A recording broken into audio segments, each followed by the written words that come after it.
then what you really have to work with is all of this sort of back of the brain stuff, I mean, and also, and now sort of more than ever, I mean, there was this sense in terms of theory about postmodernism is that the idea of the motif itself was shrinking because nature itself had sort of shrunk in a post-industrial society, But if they make stuff like, banana-flavored candy that are yellow, but they're not the yellow of banana, and they taste like bananas, but not like real bananas, just like the bananas we know about, then, and we eat them, then you've got to make allowances for the fact that that's a new kind of nature. And if you can add up all of the experiences in your life that are like that, which is basically, another way of saying it is the ways in which being alive is abstract, then abstraction ends up being, abstraction in terms of abstract painting ends up being, about any relationship that you have with anything in the world that you suspect might not have a self-consciousness. Yeah, come, baby. I ain't gonna fight you. I just want you to hang on. All right.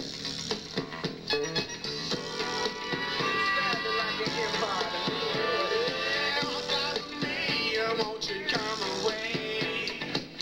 Don't worry, baby, everything's okay. You can run the game if you don't know my name. I'll take you where you've never been before.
guess having sort of paint itself as my subject matter started making me interested in this idea of sort of polymorphous perversity, which seemed like a key element in comic narrative. And so I guess from sort of that point on, the sort of central issue in the work has been like comedy and the uncanny. The comedy thing with painting, I guess it's sort of been made clear that over the last theoretically over the last 30 years or so, that there is sort of like this master narrative associated with non-objective painting. Before that, it was assumed that, you know, that non-objectivity meant there was no sort of literary association with painting. And I guess I felt like it hadn't really been sort of addressed that it's possible that that narrative isn't a tragic or a dramatic narrative, that it's actually a comic narrative. So I was thinking about certain obsessions of like modernist painting, like gravity, in terms of comedy, and also in terms of like these images of explosions, and ideas about figure ground painting and the painting as object, and sort of eliminating that problem of figure ground. So I started seeing associations between like sort of major tropes in comedy and like the accident or the mistake, or like the way characters will, you know, continually be falling down, you know, like Wile E. Coyote getting hit on the head with an anvil and then falling like down the cliff, or those moments in like silent films when people get like splashed or splattered or covered with paint or covered with glue or covered with water or whatever. That it seemed like these two things that had, in terms of formalism, had been dissociated so dramatically, actually had a lot of connections, and there was something about these images or these moments that had to do with the uncanny, that had to do with stuff that touched you, you know, directly in this kind of uncanny way. So over the last, I guess 3 or 4 years, I started collecting these Dr. Seuss books. Not really because I'd grown up with them. I didn't really have any sense that they were sort of drawn with any particular kind of style, but I knew that they were involved with like nonsense and comedy, and that they were funny, and that I enjoyed them. And I was having a studio visit with a friend of mine, a painter, John Curran, and I was showing them to him, and he was saying, you know, that they looked like Bavarian Rococo paintings, or Bavarian Rococo sort of art. Which I thought was kind of interesting because Kitsch, which is which was sort of held up to be the opposition, the enemy of high art by Greenberg in terms of formalism. Kitsch can be sort of located; its origin can sort of be located in Bavarian culture. You know, it's the first sort of industrial place where people started making objects that would remind them of their sort of rural past, and it seems like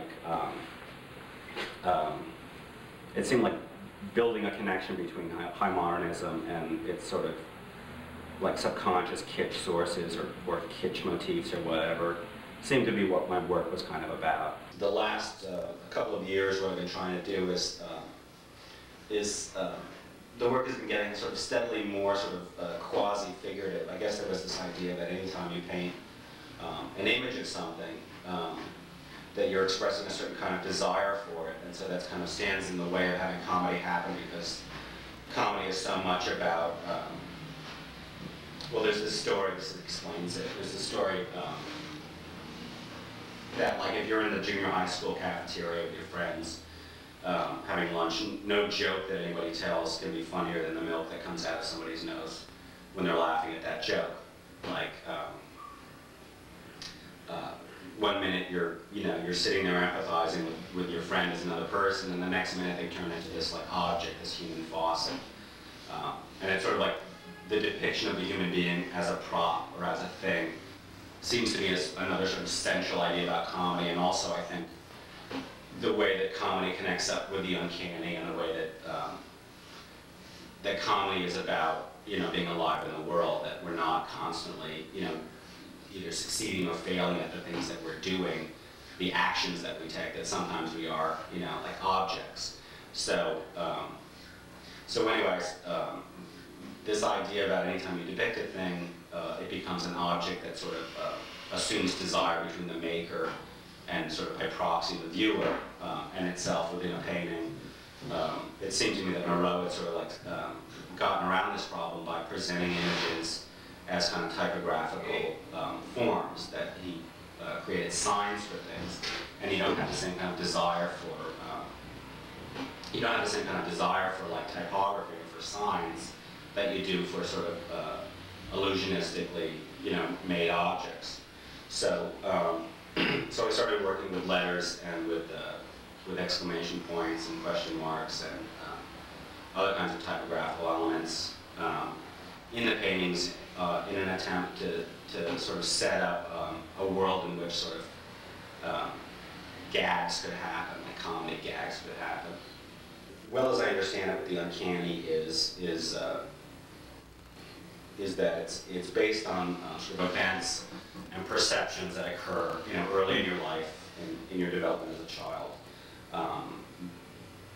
that sort of represent themselves in a masked form later on in life. That's when you have, like, I guess, excessive or inappropriate or odd or eccentric reactions, to events that occur to you. And I think it's based on the fact that your perception of the world as a child is a kind of magical perception. That first of all, your sense of time is different than it is when you're an adult. Your sense of the sort of empathic character of objects in the world is I guess, more fully grounded, more your sense of the world as being this sort of living thing. I can remember as a kid, having this feeling that, like, if I was toddling around the center of the town that I lived in, that people were sort of waiting around the corner to casually walk past me, like, like the whole thing was set up for me, and that they would act really, like nonchalant about it, but actually that sort of the entire world existed, through my own viewpoint. And I guess, I guess it seems like this center, I guess because laughter, which is, a response to the uncanny, because laughter is this, like, reiterative thing, where you go like ha ha ha ha, and the first ha represents like the loss of control, and the fact that it repeats, is the means to sort of regain control in the world. That the idea of trying to provoke that kind of automatic response, to my work is like the sort of ideal that's like, that would like destroy this kind of formalist, it would destroy on both sides, like the formalist distance, where you're supposed to only sort of appreciate high art through like understanding its means, its like plasticity, and then you get the point, in a kind of classic formalist way, which is a kind of connoisseurship. And it also destroys this kind of ironic level where you look at the thing as though it's like as though it's sort of been thrown up by the culture, whether the maker is like this, like, ahead of its time, sort of time travel avant-gardist, or is like a perfect reflection of the culture. That it makes art a more intimate and sort of one-to-one experience, and it makes the fact that painting happens on a life-size scale, that it's actually, it's not, it sort of settles the problem of the issue of sort of mechanical reproduction, that they're actually made to be in your house, not in like a gallery for 2 weeks on, an exhibition, or in the storage space of a museum, or up on the walls in a museum, so that you can like be educated by them, that they're actually sort of like, that they can be like your friend in a junior high school lunchroom, that like 1 minute, they're this thing, and the next minute you have this weird empathy with them, and then it shifts back. And I guess that shift, where you're like, you go from like being involved in it, and then it becomes like this thing again, is like this sort of uncanny moment, It goes from, you see it as, you enter into this kind of codependent, like, empathic relationship, and then it's like severed suddenly. And that sort of disjunctive experience, it seems to be a better goal for painting than like the sublime, or the beautiful, or the sort of trenchant, like the telling, the critical, the political, whatever. It seems like the place of painting. So the artists I'm interested in are the people that seem involved with that. which is, it's like the shooting yourself in the foot thing. There's this story that I read a long time ago about by Edgar Allan Poe called The Imp of the Perverse, which is, it's more of an essay really, where he basically says, like, the reigning idea is that the reason that people have two reasons for sort of doing what they do, traditionally, and that one of those reasons is, you know, you do the right thing because it's the right thing to do, and that's like a good person, and then a bad person will do the wrong thing because it'll get them something, you know, because like they'll get what they want. And then Poe goes on to say that there's this third sort of motivation at work, which is the imp of the perverse, which is that sometimes people do the wrong thing on purpose, even though it will like fuck them up. And I think of it as the shooting yourself in the foot thing, which I guess I think of as being a sort of at the center of what my work is about. And it's like, it's hooked up with the uncanny, it's also hooked up with comedy, and it's something about the sort of, it's something about being a thing in the world, about trying to get to the point. It's something, I think it's what people respond to in comedy, which is that, this idea of like, the thing you have empathy for as also being an object, is the desire to sort of be an object yourself, that somehow if you could get to the point where you could see yourself as a thing, outside of your context with other people, outside of your context, you know, in the world in terms of whatever success or failure, outside of all these sort of social hierarchies, that then you would know what you were. And I think that the drive to get to that point, which is, you know, this impossible point, the drive to get to the place where you can see yourself as an object, is sort of like the way that it's the subject for abstract painting in a sense, because in the way that abstract painting is about the way being in the world is abstract and about abstract feelings, that God, let me try to put it together, that it's like I'm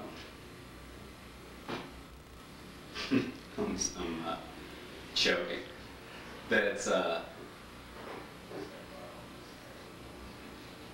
drinking like crazy every day, and it's like a lot of work, like it takes a lot of effort, and they're trying to get to this point where they can, like, they've already removed themselves from all these sort of social, you know, circumstances, and they're trying to get to this point where they can see themselves like as a thing, like as an object, or get to the point of like being an object.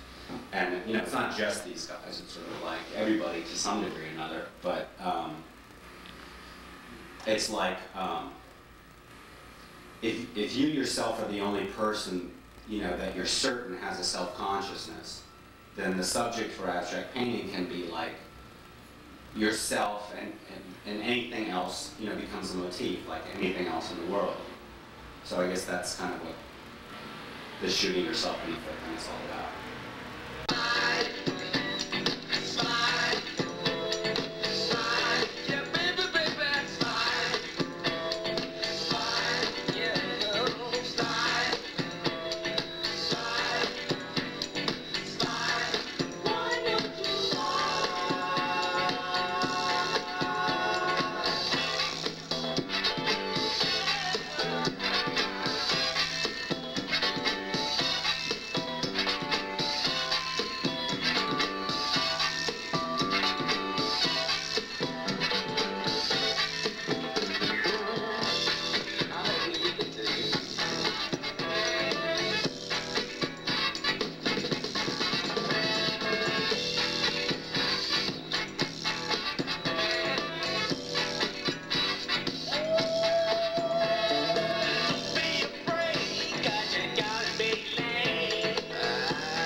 And sometimes doing doesn't do any good. But comedy is about sometimes you're a doer and sometimes you're a prop. Like sometimes you're a thing. Here I come, baby. I ain't gonna bite you. I just want you to hang on. All right. Standing like an empire to me. Follow me, won't you come away? Don't worry, baby, everything's okay. You can run the game if you don't know my name. I'll take you where you never been. Thank you, Carl. Well, you think it went all right? I thought it sounded good to me. Yeah. But it's like Not making really a painting right now. I'm not that objective.